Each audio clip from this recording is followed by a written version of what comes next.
go away slowly. Yeah. But it was at Chrysalis. Mm-hmm. It all happened at Chrysalis. Yeah. I mean, I would wake up in the morning and I would just go to Chrysalis. And I was a hot mess. And some days I would just go there and cry. You know what I mean? There were good days and bad days, but it all happened at Chrysalis. Yeah. So they really did provide me. And Atley Wortman, you know, I have to give him so much credit because he was so kind to me and so understanding. He could have been a real jerk to me, but he wasn't. He was so kind and understanding, yet he pushed me to do better and be better. And he helped me understand the importance of helping other people and how it takes you out of yourself, and that's what it's all about. Like, to get out of yourself, you've got to help other people. Yeah. And that's the only way to really save yourself, is Yeah. to not think about yourself and your own stuff. Well, and totally. And, you know, I'm in recovery, and that's really the basis of recovery. And I It's think helping another alcoholic. it's helping another Right. alcoholic or just being of service. Right. And that's what you were doing. That's the healing. Right. You know, that is the spiritual journey is, and I don't mean spiritual in a woo-woo way. I just mean in something that changes you from the outside and the inside. It's like a complete change. Oh, yeah. And Chrysalis is like a wash for you, right? Like it just, Oh, yeah. like when you smooth a stone. Uh-huh. And so you come in and you have rough edges, and then every day it gets a little smoother and a little smoother. Then you have this polished thing that it's amazing. No, that is very, very true. And it just reinforced every day that, because I honestly just questioned, like, why am I alive? But being at Chrysalis reinforced what my purpose was, and that I did need to be alive, and I did have something to do. And yeah, and it was very spiritual. Actually, it is a spiritual journey when you find your life force and Yes. your purpose. Yeah. Because I had really given up. You know, I'm not going to go into the gory details, but I disappeared for a while, and I wasn't planning on coming back. You know, it was major. It was a major spiritual journey, and it was all about Chrysalis and these clients. I can't talk enough about the clients at Chrysalis because I have met some of the most incredible people that I think I'll ever meet in my life there. Yeah. Yeah. And they're not so different than us, No. than you and I. No. That's the thing. They're not. Circumstantially different. It can happen to anyone, really. Yes. If you don't have support of a family, and if you fall on hard times, it's like it happens to the people who don't have the support of their family and friends. And there's a lot of people in that position. I mean, I don't have family here. Right. I don't have that. So I think about it all the time. I'm like, wow, I could fall on hard times, and this could happen, and then I could end up, you know, Yeah.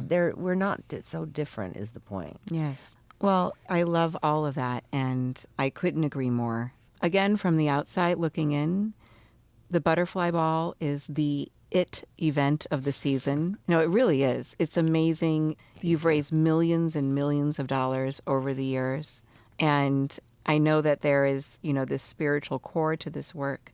But do you want to just talk about how it evolved from your living room floor to what it is now and what it looks like now? Absolutely. So over the years, we started off really small. We had no money to throw a party. So the first year was very challenging.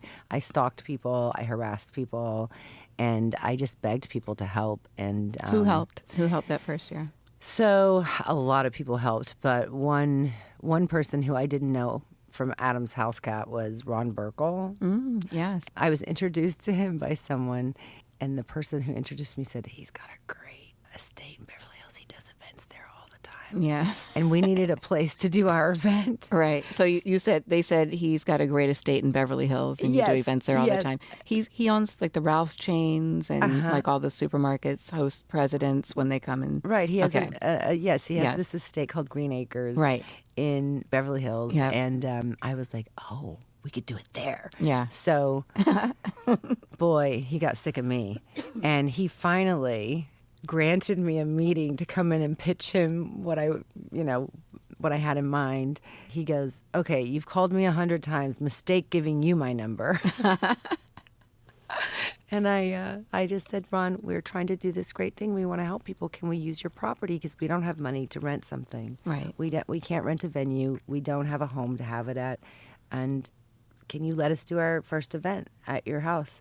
With a lot of other people calling him on our behalf, he finally said yes. And so our first event was at Ron Burkle's That's Green Acres incredible. Estate, which was incredible. Yeah. And we were so That's lucky unheard to get, of, actually. it was, yeah, and that he gave it to us for free. He Yeah. actually incurred the cost of us wrecking his yard. Mm-hmm. You know, like things The happen. inevitable. The inevitable. Yeah. And then we had Rick Hess, who was a movie producer at the time. He is a finance guy at CAA. We had Brett. Right. We had Russell. Yeah. We had Russell Simmons. Russell Simmons. Brett Ratner. Brett Ratner. Yeah. So we had a nice little group, and we pulled together an event that was like no other because Right. we didn't know how to really do one. But it turned out to be incredible, and it was very touching. And I got so many calls after of people saying, that was the best event we've ever been to because we left so touched. Right. Because what we did was we decided that people needed to meet our clients to really experience it. So we honor a client every year. Mm-hmm. It is such a big night for them. It's so amazing. You have to come to the event this year. We're by the coming. way. Scotty and I are June gonna come. 1st. Yeah. June 1st. It was so nice just to get that feedback. And we raised $250,000 the first year. Amazing. But that was amazing. And last year we raised $2.2 million. Wow. So we've grown a lot, and Yeah. Chrysalis is doing a lot of great work. And thank God, because homelessness, the numbers have risen, and we Yes. have more clients than ever to serve. So it's a much needed organization, Yeah. and we're really proud of it. And we actually have our own business now called Streetworks, where we employ so most of our clients have never had a job. So we have Streetworks where we will employ our clients for 6 months to train them how to be an employee, because Yeah. it's the soft skills that's the hard part. You need an alarm clock so you can show up to work on time. Right. This is how you you keep do- from punching your coworker out. You know what I mean? That's a soft skill.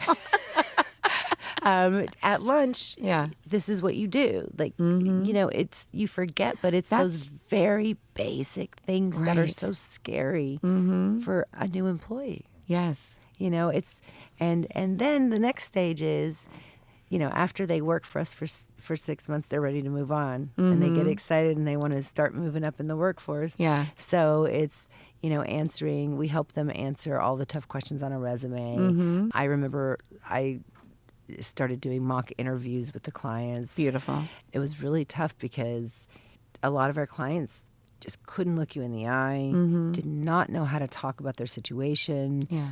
So what I would do is I would swap roles with them, and I would let them interview me. And I was like, okay, now you interview me, and then we'd watch the videos, and I would be like, see, Yeah, yeah. and so we tried to make it fun, or I did at least. Yeah.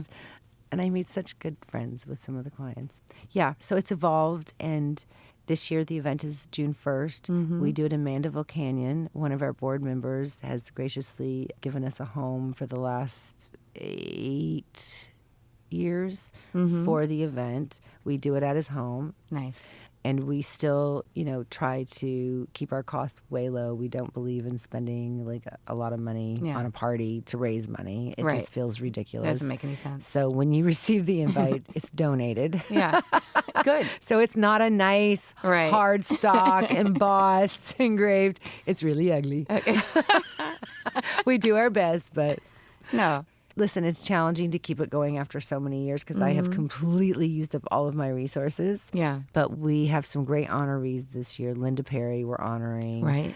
And she's going to bring some kick-ass music with her. Once you see the clients and you hear their stories, it is so incredibly moving because it's not just about the client. They get their families back. Yeah. It's about their kids and their grandkids, and it's a trickle-down effect. See how happy I get? I know. I was just thinking because I went to an event where you were being honored. It was at the Giving Keys. There was a woman on stage with you who was a client, who was a grandmother. And she talked about that connection with her grandbabies. And that was so beautiful. I was so moved when they talked about you, just to see them talking about my friend up there. And you were so humble, but the way that they described you was obviously very accurate, but I just felt like I was witnessing something really special, like this side of you that I I knew existed, but I hadn't really seen the evidence of it. I didn't see the people speaking out on how much you made an impact on their lives with this. And just really quickly before we move to something else, I just wanted to note how cool it is that, you had that period of time where you were isolating and not able to look people in the eye. And now you're teaching people to mock interview and teaching them how to look you in the eye. You get to give that away, that piece of it, which gives it back to you. It was all meant to be. Yeah. So we're going to get to the part of the podcast that I told you about called Dear Laura. Okay. I got a lot of direct messages, and this was one of them. Dear Laura, my name is also Laura. I'm from Montreal, Canada. I'm a Black single mother. And when I felt like the only one in the room was when I would take my daughter to school in the mornings. I'm talking about being a part of the PTA and volunteering at school, but never being included in that quote-unquote good moms group. Everyone at my daughter's school was from a nuclear family, married, older, and I would contribute with my voice, but was never really acknowledged. That is so unfortunate, but so common. Yeah. I think it happens to many, many, many single moms all over the place. And I had that experience, and I still feel because at my school, there's very few divorced families. Yeah. Everyone is married, and Everyone's still married. Everyone's still married. And I definitely felt the whispering, and I felt left out, like the play dates stopped happening. I stopped getting invited to dinners because they're couple dinner, a lot of couple things, and it definitely changes things. But I feel like over time, people will just get used to it, and they'll have to deal with it because I'm not going to stop doing what I do. And, I don't know what advice to really give to that person. What advice would you give to her? Well, I was just thinking I'm agreeing with what you were saying and thinking about how limited that idea is, that when someone gets divorced that we stop including them.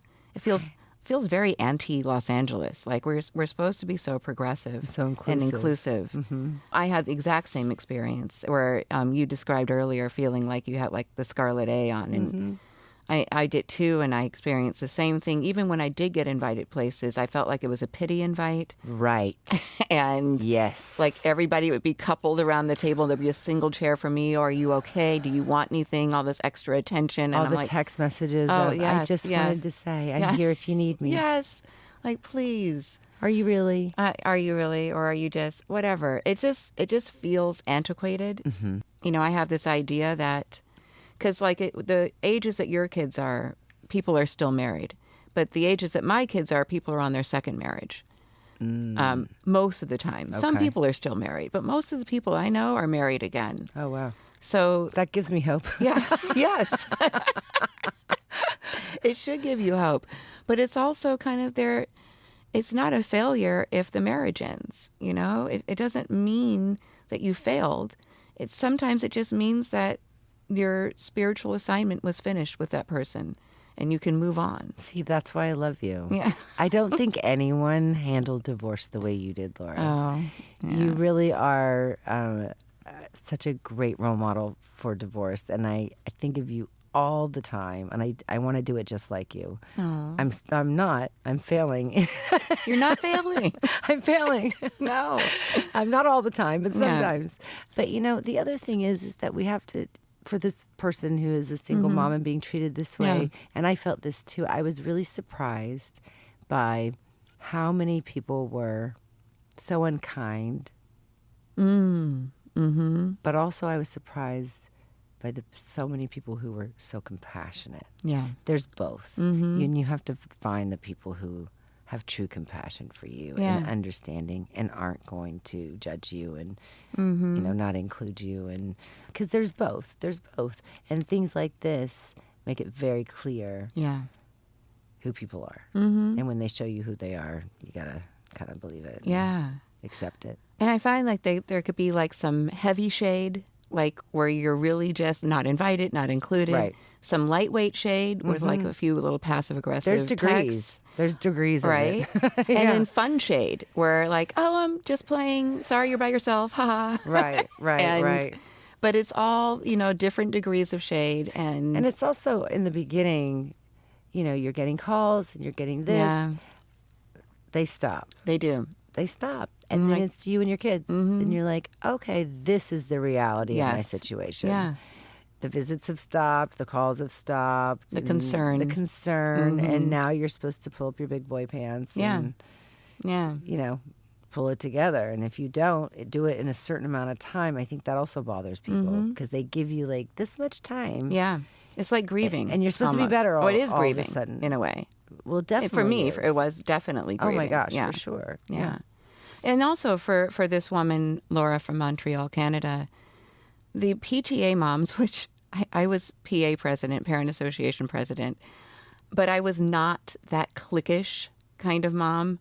I really didn't like those women that were really cliquish, that showed up early, that had their nose in everybody's business, that made sure things happened, that asked you to conform to the way things were.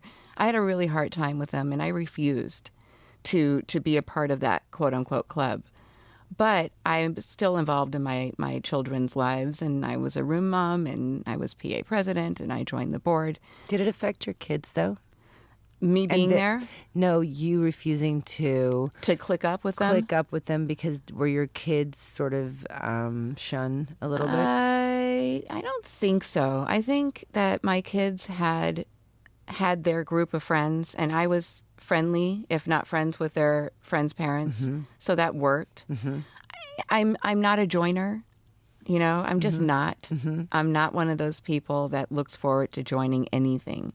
So I think once people got to know me and got over the fact that I wasn't joining, it was okay. But there was probably a little judgment or inventory taking Yeah. before that.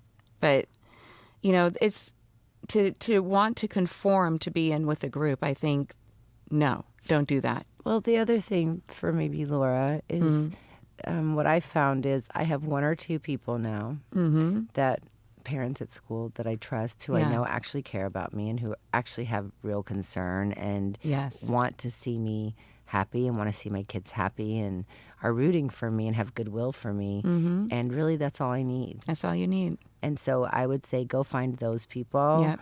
and stick with them. Yep. Forget about the rest. That's right. Yeah. Thank you. Thank you. Thank you for this. Seriously, thank you. It was amazing. I loved how you told your story, how you owned it, and how you talked about the spiritual shift and how you give it away. It's so beautiful. You're so sweet. Well, thank you so much for having me. And I kind of feel a little lighter after. Good. And we are honored. We really are. That you would bring that story to your friend Laura, but also to the only one in the room, knowing that we would take good care of it, and we will. I trust you. Yeah. And I hope Yeah. somebody can feel better after hearing it. Yeah. Thank you. Thank you.